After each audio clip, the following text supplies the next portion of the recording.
Donc aujourd'hui, je tiens à remercier au nom des collègues du département de physique la présence de nos amis et collègues de la faculté des sciences exactes qui sont venus nous soutenir dans notre mouvement de protestation.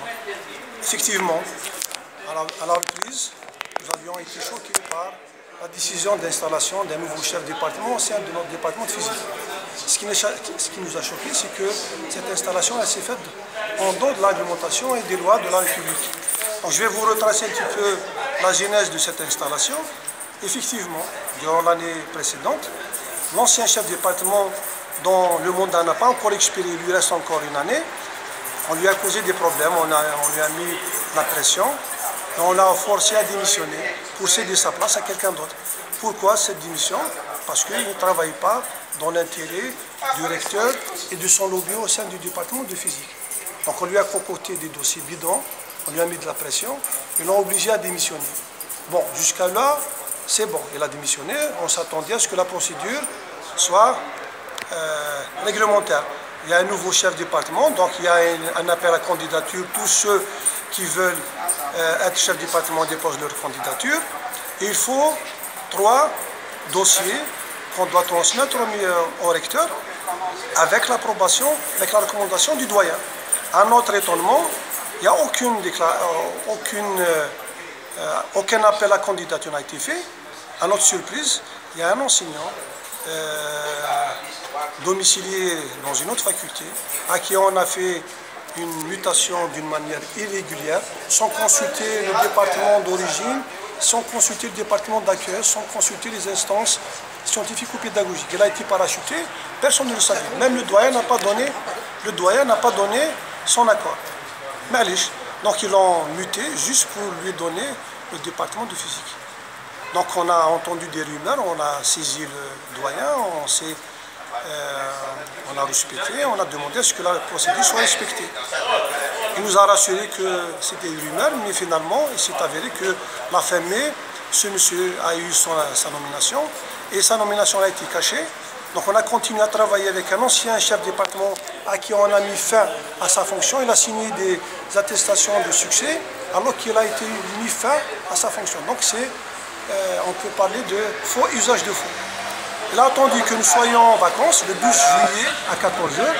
Il vient, il installe en catimini son chef de département. Et nous sommes mis devant le fait accompli.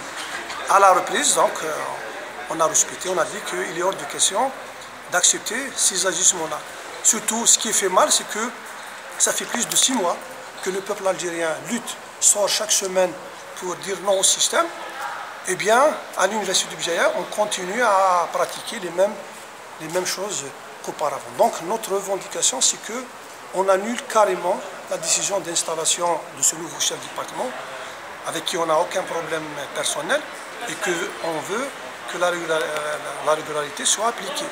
Il y a un chef de département adjoint qui a donné satisfaction, c'est légitime qu'il aspire à être promu, qu'il devienne chef de département, surtout qu'il a donné satisfaction. Tout le monde l'estime, il ne rentre pas dans les conflits. Donc c'est ça notre revendication. On veut l'annulation bel et bien de la décision de la nomination. Merci. Donc voilà, à la rentrée, les enseignants se sont réunis. Il y a une majorité qui ont signé la pétition où on demande l'annulation carrément de la décision. On a envoyé le courrier à qui de droit, on a demandé à ce qu'on règle le problème dans les plus brefs délais pour que nos étudiants ne soient pas sanctionnés.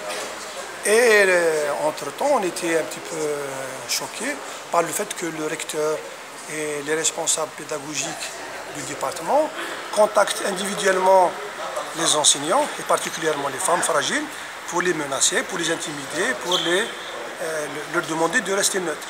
Donc, ces pratiques-là, d'un temps révolu, continuent à s'exercer au sein de notre université. Donc, c'est ce qui nous a amené à ne pas répondre favorablement à la réunion qui nous a été adressée,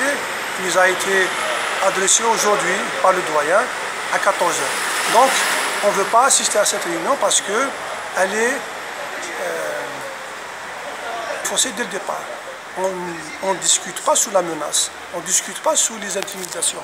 C'est une situation irrégulière, on demande la régularisation de la situation.